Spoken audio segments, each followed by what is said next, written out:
तमिलनाडु में उठा काले राज से पर्दा। बिहार के श्रमिकों को तमिलनाडु में किया गया किडनैप। सामने आया बिहार के प्रवासी मजदूरों का सच। छानबीन के बाद जहानाबाद के 6 श्रमिक अगवा गिरोह से मुक्त। बिहार से तमिलनाडु पहुंचे मजदूरों के साथ जो हुआ उसने केवल एक नहीं बल्कि कई राज से पर्दा उठाया है। उस सच को सामने लाया है जिसे लोग जानकर भी अनजान थे। दरअसल हाल ही में खबर सामने आई जिसके बाद लोगों तक ये बात पहुंच गई कि तमिलनाडु में किस तरह से बिहार के प्रवासी मजदूरों के साथ ज्यादती की गई। हुआ यूं कि तमिलनाडु पैसे कमाने के लिए बिहार के जहानाबाद जिले से 6 श्रमिकों को अगवा कर लिया गया। पूरे मामले की बात करें तो बिहार के जहानाबाद के गरीब मजदूरों को निशाना बनाया गया, उन्हें झांसा देकर नौकरी की बात कही गई और तमिलनाडु में उन्हें अगवा कर लिया गया।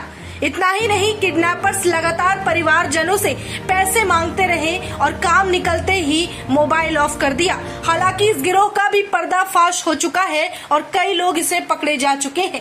मीडिया रिपोर्ट्स की माने तो ग्रामीण सह सामाजिक कार्यकर्ता राजेश कुमार ने बताया कि मेरे गांव के सदर थाना क्षेत्र के माबदा से जितेंद्र कुमार, विनय कुमार, चितरंजन कुमार, अशोक कुमार, वाल्मीकि कुमार और पवन कुमार काम की तलाश में 11 सितंबर को तमिलनाडु की रोड में पहुंचे थे। वहीं सभी 6 निर्माण कंपनी में काम करने के लिए तमिलनाडु गए थे। 14 तारीख को वहां पहुंचने पर बिहार के दलाल से उनकी मुलाकात होती है। वहीं पर वो जींस फैक्ट्री में 28,000 रूपए वेतन देने और काम दिलाने का झांसा देता है।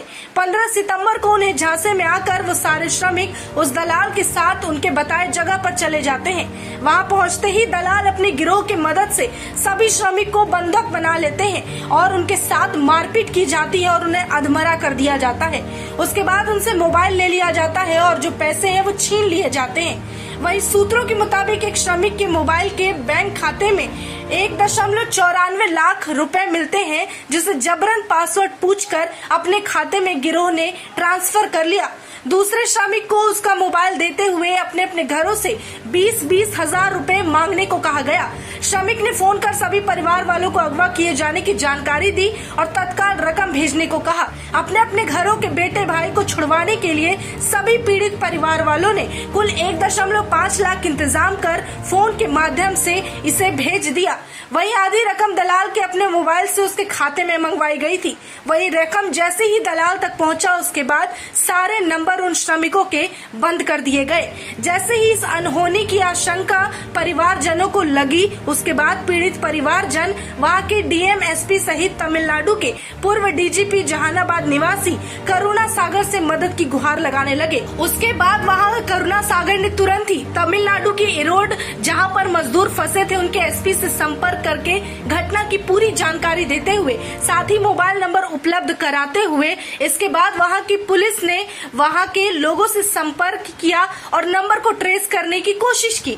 वहीं पुलिस की सक्रियता के कारण करीब 10 बजे के आसपास सारे दलालों के गिरोह से उन श्रमिकों को आजाद कर दिया गया। वहीं वहां से निकलकर सभी मजदूर चेन्नई सेंट्रल एक्सप्रेस लेकर सीधे बिहार पहुंच गए। एक तरफ जहां इस तरह से मजदूर जो अपने राज्य को छोड़कर दूसरे राज्य में काम करने जाते हैं उन प्रवासी मजदूरों के साथ अक्सर इस तरह की घटना सामने आती है। इतना ही नहीं, बिहार, यूपी, झारखंड इन जगह के प्रवासी मजदूरों को रोजगार के लिए अपना घर बार छोड़कर कहीं और जाना पड़ता है। वहीं आपको याद दिलाते चले कि इन्हीं सब मामलों पर अब सबका ध्यान खींचते हुए और अपनी राय रखी थी, अपनी आवाज उठाई थी मनीष कश्यप ने, जिसके बाद मनीष कश्यप को जेल हो गई।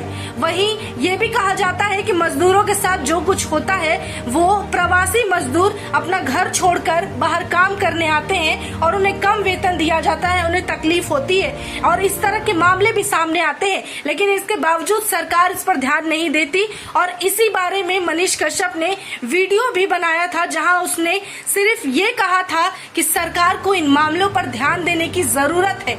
हालांकि इसका परिणाम लोग जानते हैं, लेकिन देर सवेरी सही तमिलनाडु से इस तरह का मामला सामने आने के बाद सच सबको पता चल चुका है कि लोगों के साथ, खास करके प्रवासी मजदूरों के साथ इस